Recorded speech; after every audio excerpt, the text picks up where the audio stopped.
আসসালামু আলাইকুম। তমাস কিচেনের পক্ষ থেকে আপনাদেরকে স্বাগতম। আজকে আমি আপনাদের সাথে শেয়ার করছি বিটরুটের জুস রেসিপিটি। আর এই রেসিপিটি যদি আপনাদের ভালো লাগে, আপনারা তমাস কিচেনের চ্যানেলটি সাবস্ক্রাইব করে তমাস কিচেনের পাশে থাকবেন না। চলুন তাহলে দেখে নেওয়া যাক আজকের এই সুস্বাদু বিটরুটের জুস রেসিপিটি। চলে যাচ্ছি প্রস্তুত প্রণালীতে।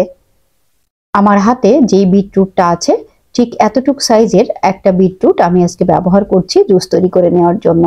দেখে নিশ্চয়ই বুঝতে পারছেন বিটের সাইজটা কতটুকু।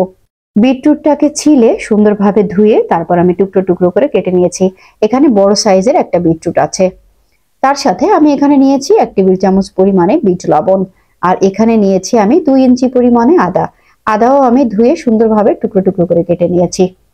আর এখানে নিয়েছি আমি লেমন জুস, অর্থাৎ লেবুর রস।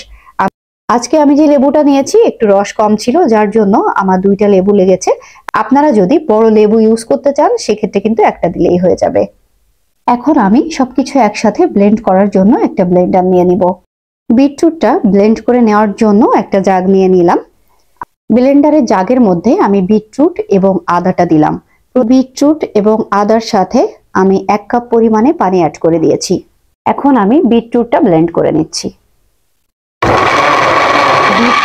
বিটরুট এবং আদা ব্লেন্ড করে নেওয়া হয়ে গেল। এখন আমি একটা ছাঁকনি দিয়ে এভাবে বিটরুটটা ছেঁকে দিচ্ছি। একটা চামচ ব্যবহার করছি বিটরুটটা সুন্দরভাবে ছেঁকে নেওয়ার জন্য। সম্পূর্ণ বিটের জুসটা কিন্তু আমি এভাবে ছেঁকে বের করে দিয়েছি। আপনারা অবশ্যই এই পর্যায়ে বিটরুটের জুসটা ছেঁকে নেবেন। এখন আমি এর মধ্যে সরাসরি বিট লবণটা দিয়ে দিচ্ছি। সেই সাথে আগে থেকে যে লেমন জুসটা বানিয়ে নিয়েছিলাম সেই জুসটাও দিয়ে দিলাম। এখন আমি চামচ দিয়ে একটু নেড়ে চেড়ে মিশিয়ে নিচ্ছি। এবার আমি ছেঁকে নেওয়া জুসটা কিন্তু আবারও জাগের মধ্যে দিয়ে দিচ্ছি আমার পরিবেশনের সুবিধার জন্য। আমি এখন আরেকটু পানি অ্যাড করে দিব। আপনারা যদি এই পর্যায়ে পানি অ্যাড করতে না চান তাহলে কোনো সমস্যা নেই। যে যেমন পাতলা খেতে চান লবণের পরিমাণ অনুযায়ী আপনারা সেইভাবে দিয়ে দিবেন। পানিটা আমি জগের মধ্যে আবার একটু একসাথে মিশিয়ে দিচ্ছি। প্রিয় দর্শক, জুস কিন্তু একদম রেডি। এবার চলে যাচ্ছি সরাসরি পরিবেশনে। দেখতে পাচ্ছেন কালারটা কতটা লোভনীয় হয়েছে। আপনাদের যদি বিটরুটের এই জুসের রেসিপিটি ভালো লাগে, আপনারা চাইলে কিন্তু একবার চেষ্টা করে দেখতে পারেন। সেই সাথে কেমন হলো আমাকে কমেন্টে জানাবেন। বিটরুটের এই জুস কিন্তু খুবই স্বাস্থ্যসম্মত।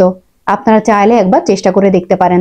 আর সামনে যেহেতু রমজান মাস আসছে, আপনারা চাইলে কিন্তু ইফতারে এই জুসটা খেতে পারেন। আজ এই পর্যন্ত। দেখা হবে আবার কোনো নতুন ভিডিও নিয়ে, নতুন কোনো রেসিপি নিয়ে। সেই পর্যন্ত আপনারা ভালো থাকুন, সুস্থ থাকুন। আল্লাহ হাফেজ।